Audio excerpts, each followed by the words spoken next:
Electronic Arts has had the exclusive license to Star Wars games for a decade. If you don't remember that happened, they had it for a decade. That's a long time to hold a powerful license like Star Wars. That is a highly sought after license. What did they do with that license in 10 years? Not much.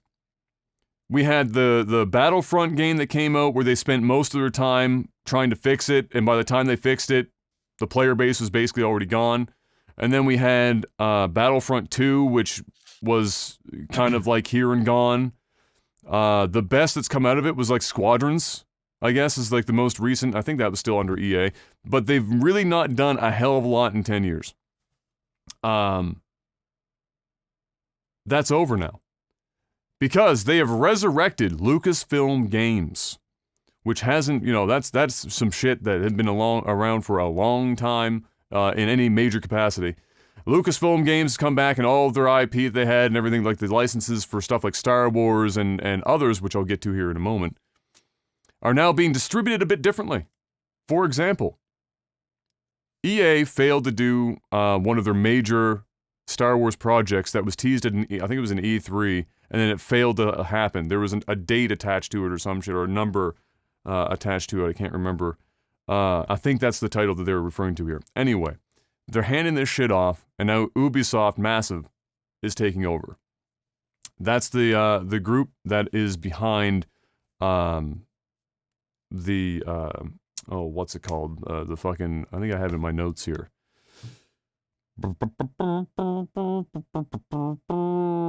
Division. That's the one I'm looking for. So the Division. So that team is taking over now. It's in early development. And as you can imagine, it's probably going to be similar to the Division, open world action, whatever kind of game, Star Wars universe. So EA has completely lost its exclusivity deal with Star Wars, is now being handed off to various people, and that's good news. Also random news with the Lucasfilm game studio is that Bethesda came out and announced that one of their teams, Machine Games, which are the guys behind Wolfenstein, the newer Wolfensteins,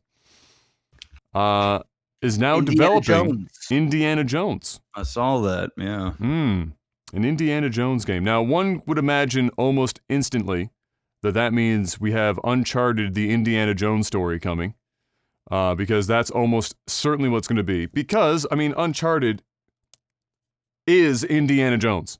So, it's one property imitating another property, and then the other property, it's like they've come full circle. We've got an Uncharted movie coming, and now we got an Indiana Jones movie.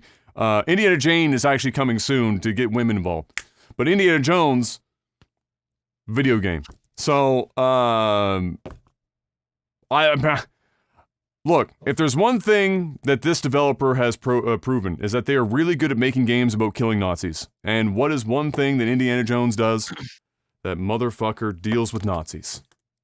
He also runs from boulders and other such things, and avoids shitting himself on set by shortening the entire scene, pulling the gun on the guy, which is still one of my favorite movie fun facts.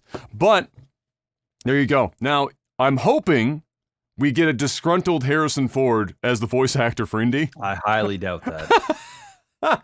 It's probably not gonna happen, but you gotta hope.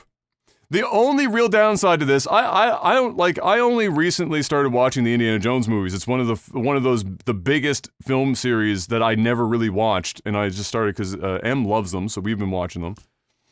I'll fucks with an Indiana Jones game, sure. If it's like Uncharted or we're getting like Tomb Raider type shit, I mean, we know that genre of the action-adventure game can be done very well, and there's a formulaic kind of deal to it, but they still churn out really good games. And why not use Indiana Jones? Yeah. I'll fuck with it. I think that's cool. And I think the Star Wars game that they were talking about is going to be an open world one, so. Yeah, and that would make sense because, again, the developer behind it is the guys making The Division. And The Division is an open world, like, it's not an MMO, but it's like an instanced multiplayer game. And so that's their wheelhouse. And they're using the engine that they used for The Division for this game. So that's almost like a guaranteed now open world Star Wars sounds pretty dope to me. I'm in. Give me that. Like and they're good. They do tactical combat too. So what was the one that was on the Xbox that was really fucking dope? That was the Republic Commando?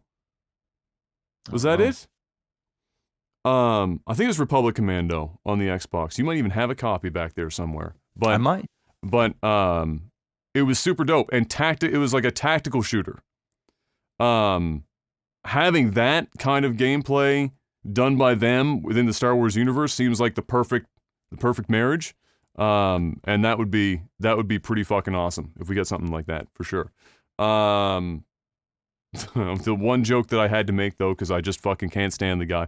Unfortunately, Todd Howard is the executive producer on the Indiana Jones game. Got to get that leather bomber in. I had to get the joke every time. This time with a whip. Except it's the Indiana Jones leather bomber jacket with the whip. It's coming. Next public appearance, I swear to fuck, Todd Howard is going out on stage in an Indiana 100%. Jones jacket. A fucking 100%. Oh yeah. Old Toddy boy. As long as he doesn't get his hands on the shit and he's just kind of there just just for clout. Whatever clout Todd fucking Howard has at this point. I don't know if he's got much clout these days, but okay. We'll see how it all pans out.